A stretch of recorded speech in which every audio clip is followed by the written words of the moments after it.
Welcome to Randy's Old Time Radio Shows. Tonight, we revisit one of the most daring experiments in American radio drama. From the mid-'70s through the early '80s, NPR's EarPlay brought audiences original plays from some of the finest writers of the day. Stories crafted with immersive stereo sound, powerful performances, and bold imagination. This was Radio Reborn as theater for the mind. Welcome to EarPlay. EarPlay is made possible by grants from the Corporation for Public Broadcasting and the National Endowment for the Arts.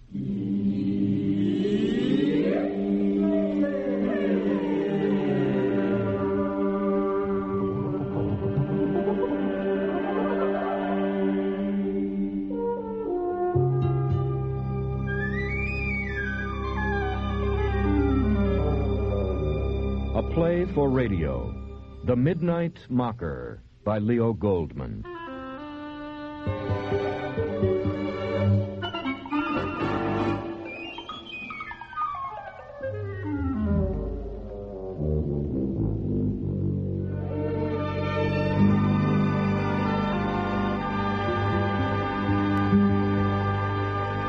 Midnight, the time when most people switch off radios and television sets and prepare for sleep. But midnight is also the time when the darkly flavored disc jockeys take to the airwaves, ready to cater to you should sleep elude you, ready to join you in insomnia, to help you while away the night, talking away darkly through the night, until replaced by the tinny brightness of the morning announcers, ready to cajole you with thoughts that the world is really all sugar and spice. And there are enough listeners listening to keep both in business. Radio playwright Leo Goldman uses this setting to comment on you and on me in his play, The Midnight Mocker. Bong, bong, bong, bong. Oh, forget it. You know it's midnight. Now, millions of you are demanding to know who I am. What do I look like? All right, I'll tell you. I have bad teeth, sign of a decayed actor. When I was young and ambitious, I brushed my teeth after every meal in order to brush away cavities. Instead, I brushed away my teeth. Now, as soon as I tell you the name of this dentifrice, you'll rush out by the millions to buy it. Why are you so perverse? Ready? The name is Special Grit. But one word, whatever you do tomorrow with your special grit, whether you employ it as a pumice to sand your old wood floor or to polish up the rear bumper of your old car, don't bring it even approximately within spitting range of your remaining teeth. Oh, what else am I selling tonight? Oh, yes, the usual K-Rap. Tomorrow morning, you run out to buy a fresh load of K-Rap. Tell them I sent you. I guess that's all for tonight. Go to sleep early for a change so you can wake up for that morning show with Miss X America and her own special brand of K-Rap.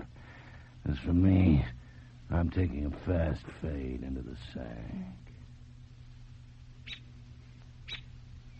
Good morning. This is Marjorie Friend, your friend of the morning, bringing messages and greetings and morning cheer to all you shut-ins and vets and good people out there. Our morning songster is, of course, the robin, my very favorite bird. Oh, yes, when I was little, I used to think, how can Mr. Robin eat that breakfast food and then go hopping and singing all over the front lawn? Hopping, yes, but singing? Well, I thought if some of God's creatures have to eat worms and can sing about it, I guess I have nothing to complain about, especially when I can enjoy my favorite breakfast food, Special Crunchies. And you know, I still do enjoy them after all these years. Oh, here, I didn't mean to do a commercial there. It just popped right out because, you know, I really believe in the products that I tell you about. I really do. Now, Early this morning I received many telephone calls from you good people. You were badly upset because you love me just as I love you, and you feel I must respond to a certain unprovoked midnight attack upon my honesty and sincerity. Now, as you all know, I'm a morning person, so I myself did not hear the attack. But, of course, I've heard about this midnight monster, as he is called, and the really morbid fascination that he seems to have for a certain kind of night person. Now, I don't pretend to understand why this kind of midnight morbidity is sweeping the country. I think it must be a kind of fever or sickness, like the flu, and after a few weeks of misery and headaches and maybe diarrhea. Oh, I think from what I hear about him that many of his listeners just might find themselves affected in that way. And after a while, our country will build up its natural immunity, and this midnight rash will all fade away. So I think that it is just a kind of really nasty flu bug. And now, about having held the title of Miss America for one wonderful year, 25 years ago. I shall always be grateful for the opportunity it gave me to see our beautiful country, to form many lasting friendships, and to make use of whatever small talents God has given me. And now to read some messages and to play some of your favorite songs. From Susie to all the boys at Grant Veterans Hospital, a great big Valentine and lots of love, and especially to Corky and Red, and for Big Mike and Slim and Curly and Stan the Man and Rusty. It's the midnight bird. Oh, it's Diarrhea Danny. Oh, don't you feel the midnight miasma rising up through your stereo speakers into both twitching nostrils? No, then you haven't heard Our Lady of the Evening, Madame Marjorie. Or is it the morning? Yeah, she works the morning shift, selling. Oh, quarantine me for the national health. Cigarette, anyone? Time out for cough medicine. Oh, I'm in voice again. Deep, rich, mellow, flowing, mighty Mississippi River down to the Delta voice again. Now I can sell you down that river and up that river. And here we go. Big special on garbage. Be there when the doors open wide. Be first in line when that great garbage truck dumps on you. And then take it all home and wrap it all up, and you know what? And bury it under your apple tree. And then what? And then you can sit down to a well-deserved breakfast of special crunchies. Well, how did I happen to think about special crunchies just then? I was talking about something else, wasn't I? Garbage, or worms and garbage, and it just somehow popped into my head and out of my mouth. Pop, pop, poppity pop. Out of my deep subconscious life. Out of that mysterious ocean of thought and feeling. Up from the very bowels of my being. Scarcely aware was I of what true heart was uttering. Quench, quench, quench, go your brains. Quack goes your mind. As munching Marjorie goes munching, crunching forward on your heart, your faith, your trust in womankind. Oh, yes. And she's a mother, too. Of two lovely, wholesome, simply creamy future Miss Americas. What will they think of Mother now? Can't kid the kiddies, Margie. They always see the worm, just like your favorite birdie. And now I shall reveal to Madame Margie, or Marjorie, or Margarine, or whatever the hell the brand name is, the secret of the morbid attraction which I am now exerting upon the minds and hearts of all you faithful listeners. You ready out there? Hang on to your bedsides. Take a grip on your sleeping wives. Beware of swaying chandeliers, vibrating window panes, cracking walls. 10, 9, 8, 7, 6, 5, 4, 3, 2, 1, 0. Truth. Shh. have to do to sell a product is to call it by its rightful name. Garbage. That's right. And people fall out of bed laughing and run out to buy it. Of course, I can't sell just any kind of garbage. I mean, I couldn't sell, say, $25,000 worth, like a brand-new collapsing house. No, $2 is about the limit. Anything under $2 is good for a laugh.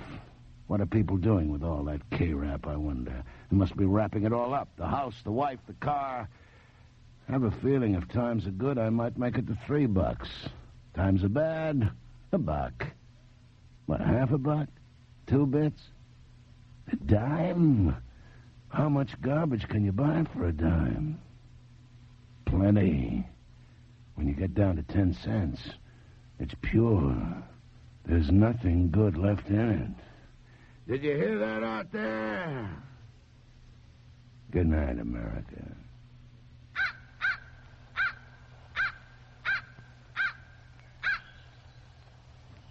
Good morning. I'm Marjorie Friend, your morning friend, bringing a little morning music to all of you good people who really know the meaning of long, dark nights. Well, you'll never guess who that bird is. That, dear friends, is a little mockingbird imitating a big, bad crow. It's a very clever bird, oh yes. We had lots of mockingbirds in my hometown, some of them walking around in long pants, because you know it is so easy to mock and to jeer.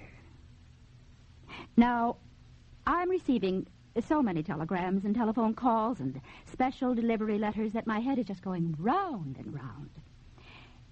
If you're sound asleep at midnight, as I always am, and a stranger steals up behind you and suddenly starts choking and beating you, can you sit up in bed and calmly ask him why he is so unhappy, so vicious? Can you argue with a midnight mugger about your own good character? No.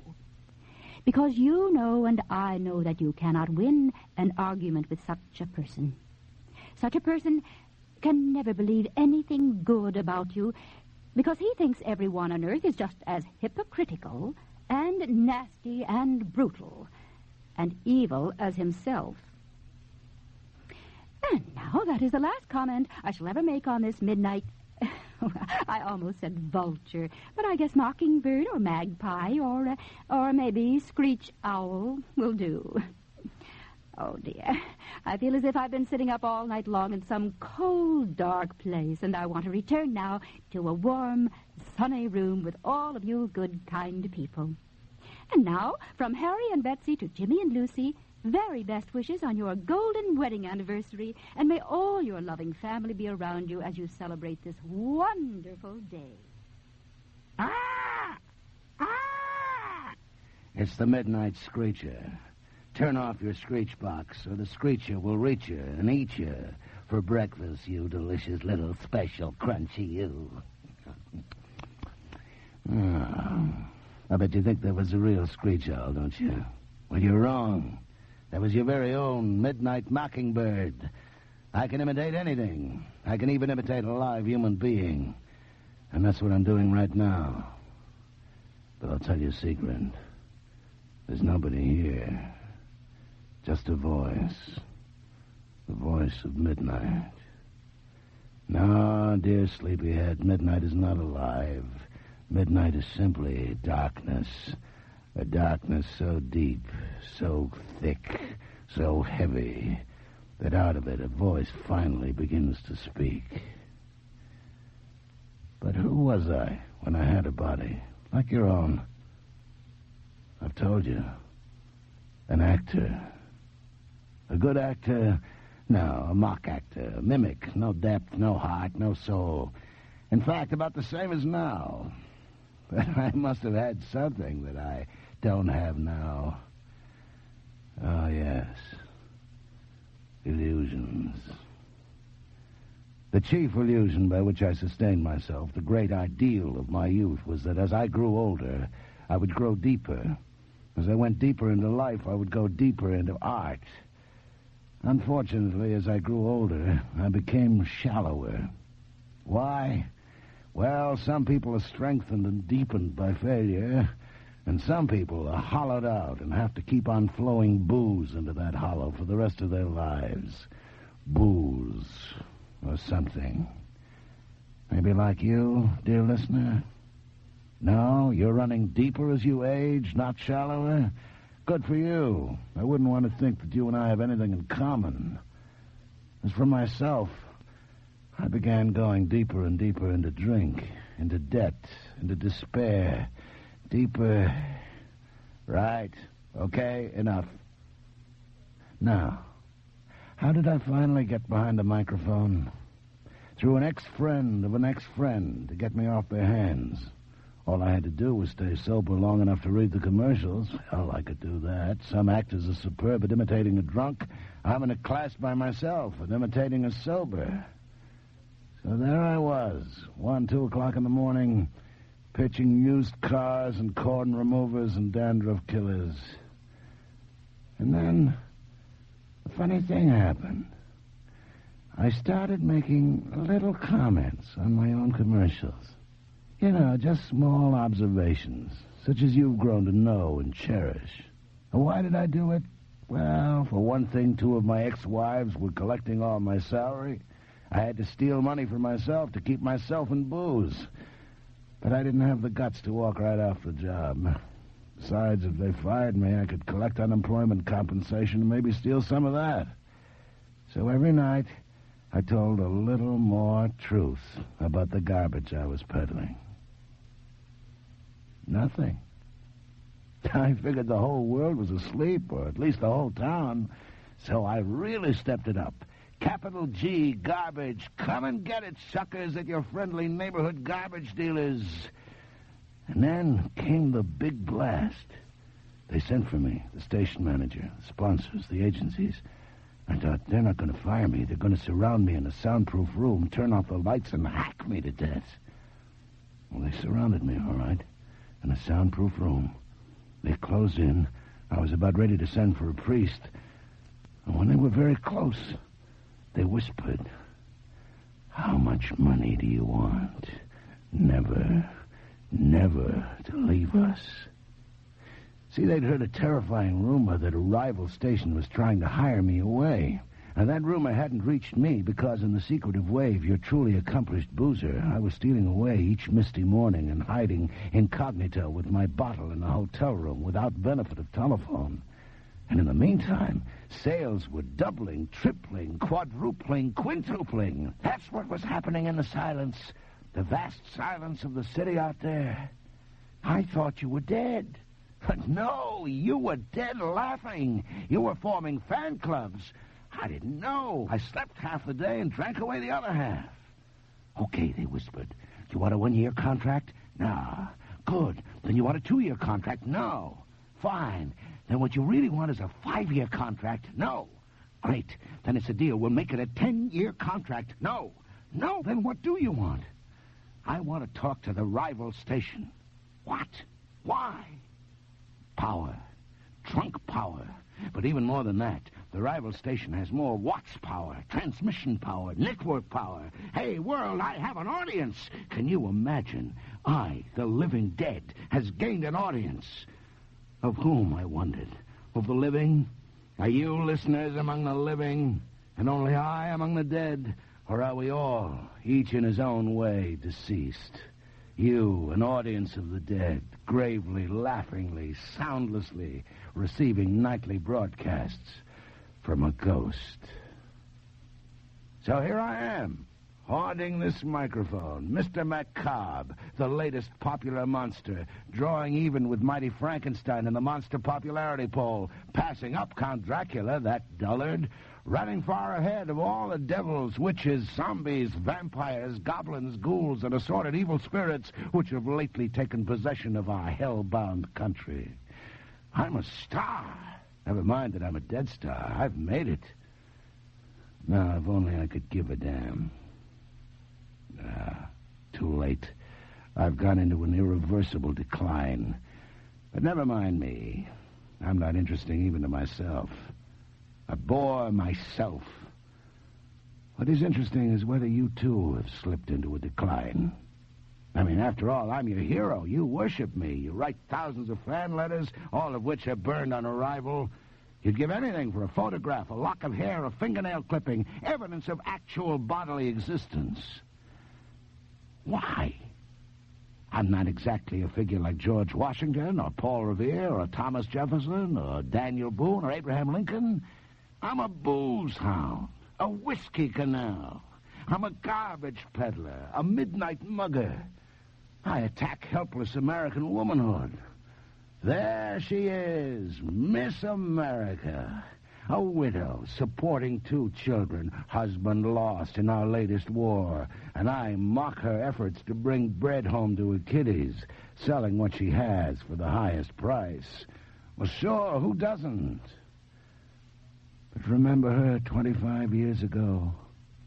What a sweet dream she was then. Are you still listening out there? Then I ask you, stop supporting my sponsors. Quit buying their garbage.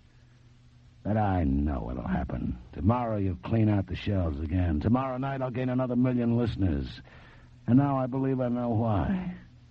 Because you are the mockers. Every one of you. And in me, you finally found a voice. Now do yourself a favor. Stop mocking your life away. Stop mocking your particular American sweet dream of success and happiness and infinite love and stardom in your own little heaven. Turn off your radio and go to bed at last. No? Then I'll turn it off for you. Good night.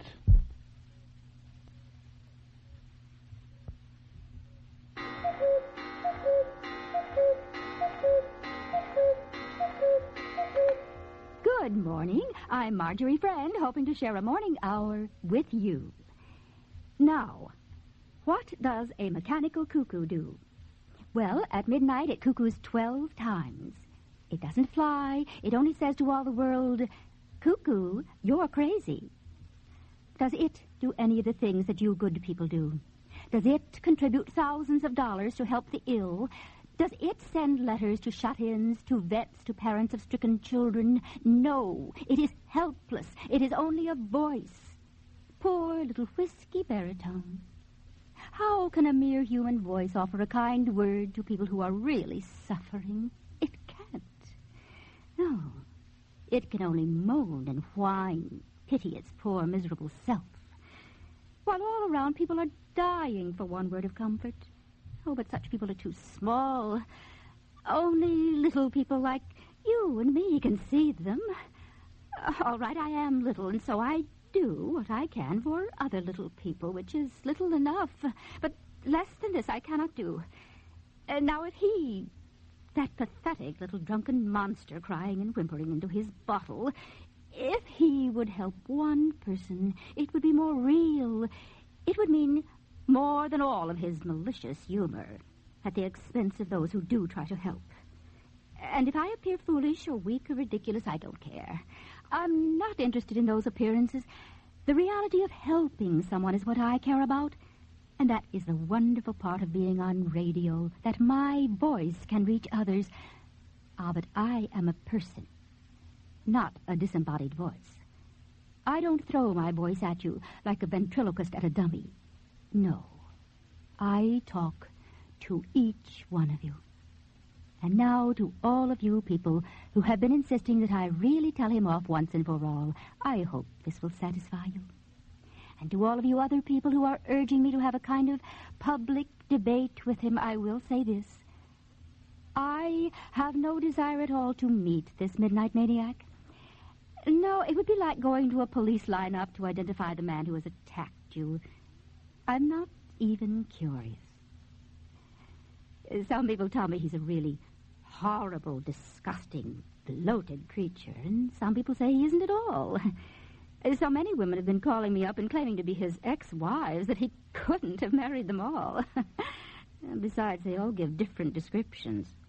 He probably sounds to hundreds of women just like their ex-husbands. But enough of him. To me, he no longer exists. And now to come back, thank God, to something human. From the parents of little Laura Jane, a world of thanks to all of the wonderful, understanding people who sent toys and cards and contributions. We cherish all of your letters. They were a real comfort. Cuckoo, cuckoo, cuckoo, cuckoo, cuckoo, cuckoo, cuckoo, cuckoo, cuckoo, cuckoo, cuckoo, cuckoo. It's midnight in Cuckoo Land. Well, well, so hundreds of my ex-wives are telephoning you, eh? What do you mean I couldn't have married them all? Of course I married them all.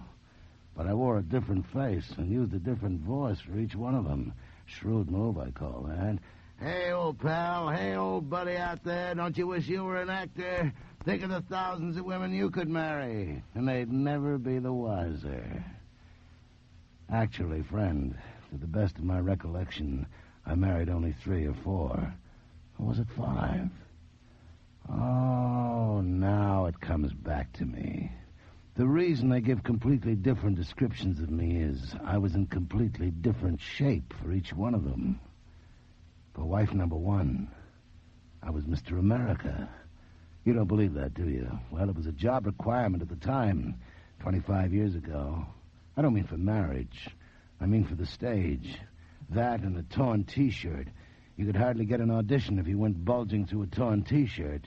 Bulging muscle, that is, not flab. No, bulging flab through a torn T-shirt was my second marriage. You guessed it. I couldn't get a lead on stage, and I couldn't do much with it off stage either. I'm not only a failed actor, I'm a lousy lover. Once upon a time, naturally, I dreamed of being the world's most perfect lover. On stage, off stage, on screen, off screen, absolutely the world champion of tenderness yet firmness, and firmness yet tenderness, the tenderest, firmest, tempestuousest, tenderest tempest. Well, you know what I mean. And routing the villain. But a funny thing happened on the way to the bedroom. I became the villain. The boozing husband, the fat clown. Not the tragic clown, not the actor playing clown for all the world to mock while his own heart is breaking. No, just an ordinary, unfunny, everyday, drunken clown. Maybe a little bit like you there, old bar buddy. No? Well, good for you again. God knows the nation and the world needs sweet lovers like you, not to mention your lucky wives.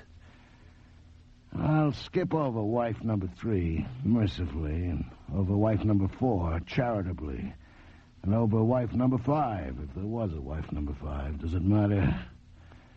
No. In the entire history of my marriages, only one thing matters now. Are you ready out there? Marjorie Friend was wife number 1. Yeah. She took my virginity, and my heart, and my soul. And left the voice you hear now. Can't hide the truth forever, Margie. Now, about hooking up with her again, by radio, that is, as all morning and midnight America are now demanding, I'll give it a try. But listen, Margie, if you're up past midnight, and I have a feeling you are, I could never make it to your early morning program. At that hour, not only do I have no body, I have no voice. So how about a date? Any midnight you're free. You at your station, I at mine. Until then, good night, hold number 1.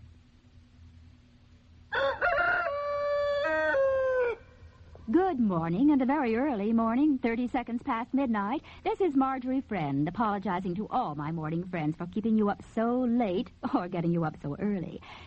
Are you there, Mocker? All that you've left of me, sweetheart. I don't pretend to understand that. Now, you have made what many people consider to be a very grave charge. You have made a graver charge, that I no longer exist. No, Margie, you can banish me, but you can't vanish me. Now, it's very late. I'll come right to the point. Can you produce any documentation? Year, month, day, and most precious yellowing certificate of lawful marriage? No. Really? Why not? Because you have it. I? Sure, I always leave it to my ex-wives and their lawyers to latch onto those documents and file them in some time capsule or time bomb set to blow my brains out later in court. In what city were we married? Under what name? You know, records are kept. They could easily prove your case. Too easily. Producing my name could produce too many screaming X's hunting down fresh alimony. Oh, then what you are saying, besides a great deal of nonsense, is that you have no legal evidence at all. My evidence takes a more intimate and revealing form than any mere legal evidence. Then reveal it. What are you waiting for? I can describe it. Only you can reveal it. Exhibit A. Birthmark. Left cheek. Confess. I don't know what you're talking about. I'm talking about the mole on your left cheek. The birthmark, setting off the beauty of your otherwise perfect Snow-White prize-winning behind. That is the most grotesque and ridiculous No, thing I never thought it was grotesque and ridiculous. I always thought it was charming and delightful. And I'm sure any impartial jury to which you would submit Exhibit A for close inspection would have to agree with me. In the first place, everybody, it just isn't so. Oh, then you've given it away discreetly to a plastic surgeon. In the second place, one place at a time. if it were so... You wouldn't show, right? Right. Wrong. You let the judges check out your face, neck, arms, boobs, butt, legs, and every other bit of you they could spy out. But now you're just too desperately shy to reveal one additional 1/8 inch of quivering birthmark. That is too absurd and childish to dignify with any kind of comment. Whoever you are, Mocker, you are absolutely out of your mind. You're right. I'm crazy to have kept your secret all these years. We were married for 1 year, 26 years ago, when you up and junked me. Well, not that I blame you. I turned out not to be Mr. America, so you decided to become a virgin again and go for the title. But I didn't disqualify you, did I? When the judges said, "Is there any person present who can show cause why this woman should not be joined in holy matrimony as the virgin bride of all America," did I step forward to shout, "That's no miss, that's my ex-missus"? I'll grant you it was cheaper than alimony, a bargain all round, but you're safe now, Margie. No one can snatch off your crown, so fess up. Are you all through? And not quite. Body gone, liver gone, brain dissolved, but still retain voice and memory of you. I see. You conveniently blame your unfortunate first wife for your drinking and your failure. No, you know better than that. I was a half drunk when you married me and a whole drunk when you unmarried me. And now I'm about a drunk and a half.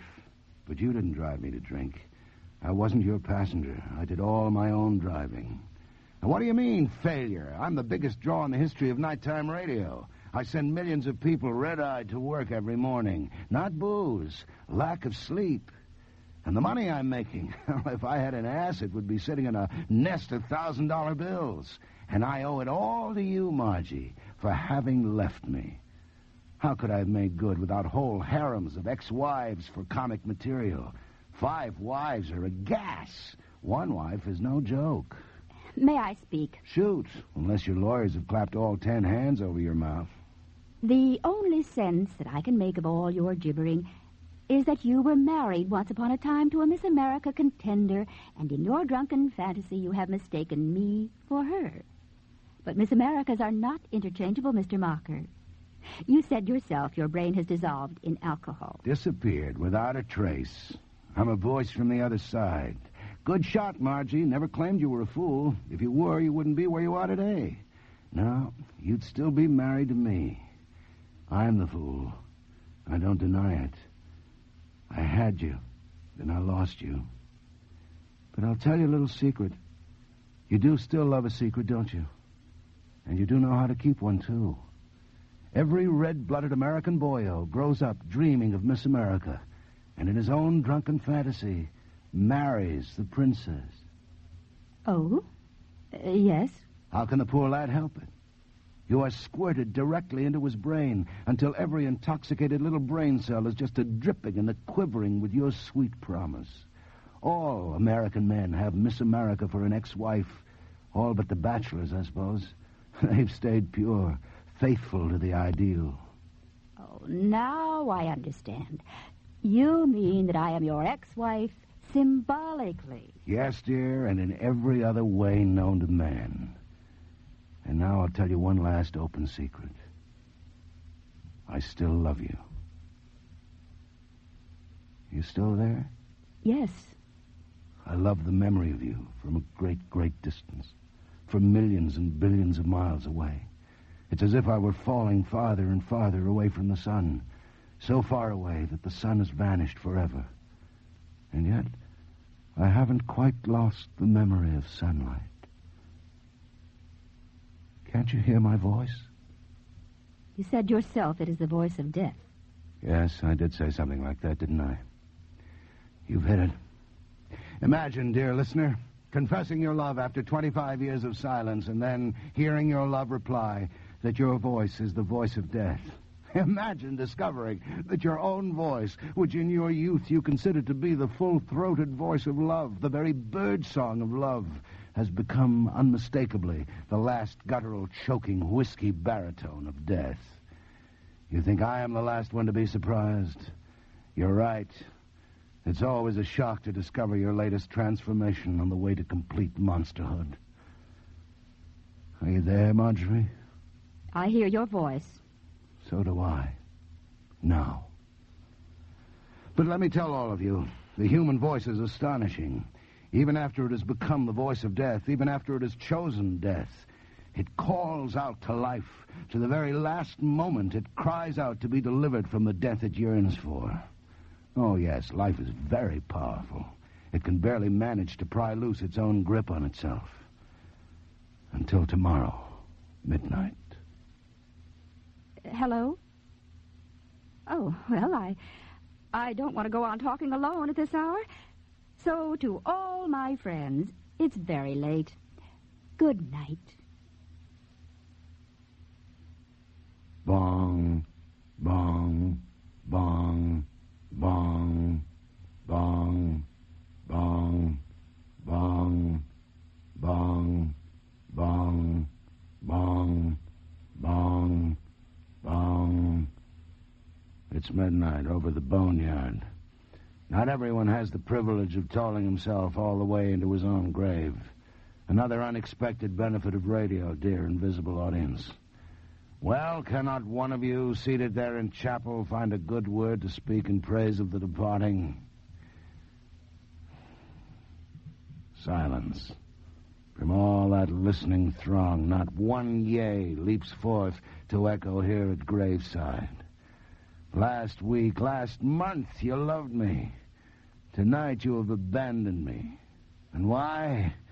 Because last night, oh fateful midnight, I did declare my love.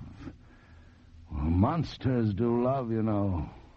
Think of the Hunchback of Notre Dame. Think of Frankenstein. Think of yourself. But no longer am I the midnight mocker. Tonight I am the mocked. You were waiting for me to blast her, annihilate her, send her whimpering back to the protection of her mourning friends. Instead I said, Miss Marjorie, Miss Ex-America, you, voice of morning light, I, voice of midnight darkness, love your sweet memory. My reward, a national kiss-off. I turned a midnight horror story into a morning soap opera. Women laugh at me. Men yawn. The nation has fallen out of love with me. Divorce has set in. Sponsors are withdrawing at the speed of light. The end has come. You've all heard of the overnight success. I'm the overday flop. Well, Midnight America, what can I sell you now that I'm a lover? The party's over. There's just one last sale I can make. If not to you, then to myself. And here we go. Big sale on bottled sleep. You can take it in tablet form, in capsule form, or in liquid form. But no matter how you take it, it has only one side effect. It kills you.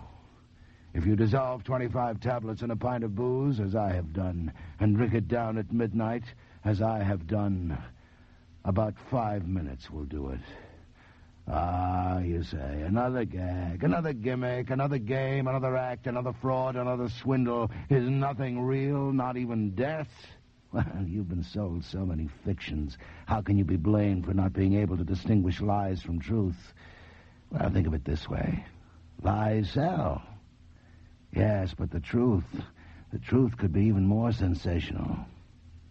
It's all show business, right? We know that at curtain call, the dead hero jumps upright from the bloody stage, bows, waves, and trots off to the wings to count the receipts. Oh, how we do love death and profitable resurrection. The good actor dies like an acrobat. The bad actor dies awkwardly, a clown to the last. Dying with style. That's the best of acts. Give me more light. That's the way to die.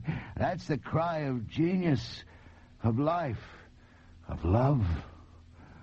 But some cry or whisper, give me more darkness. There is still too much light by which I may see myself. Give me deep, eternal darkness. Give me that silence, that abiding silence, where I'll never again hear the sound of my own voice.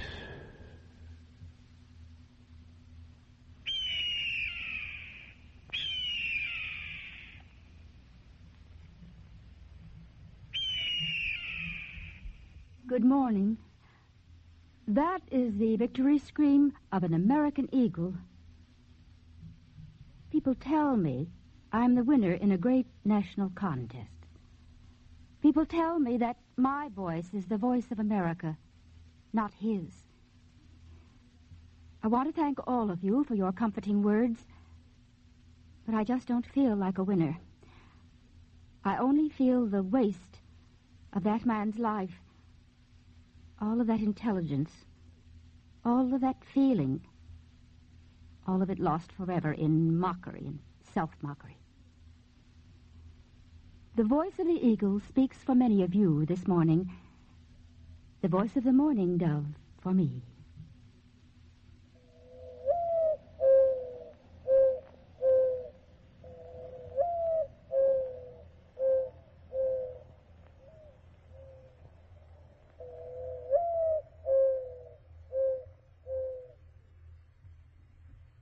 The Midnight Mocker by Leo Goldman. Jay Meredith played Marjorie Friend. Henry Raymer was the Midnight Mocker. Produced by EarPlay, the Radio Drama Production Center for Public Broadcasting. This week's EarPlay Hour concludes now with a performance by the Natural Sound Workshop in New York City. Kirk Nurok, director. Performances are based on human voice and body sounds. Nurok has said, in a sense, natural sound is both primitive and futuristic. It goes back to raw, pre-verbal expression and aesthetics. But at the same time, it's looking forward to the future shock days, when we'll have more and more free time. Participation in the arts will help fill those hours. And I believe that we are all natural musicians.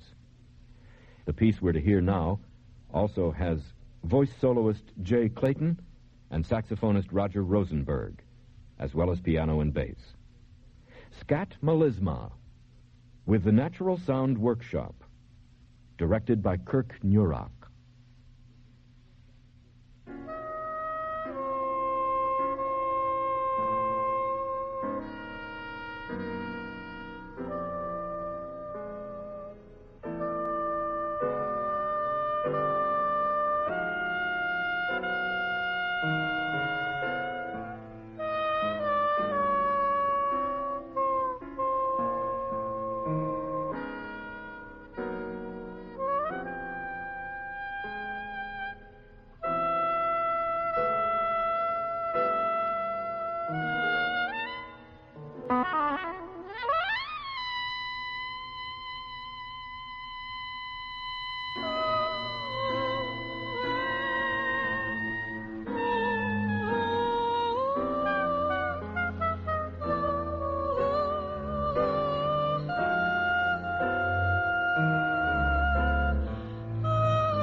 Scat Melisma, with the Natural Sound Workshop, directed by Kirk Nurok, concluding this hour of EarPlay.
Well, folks, that's all for this episode here on Randy's Old Time Radio Shows.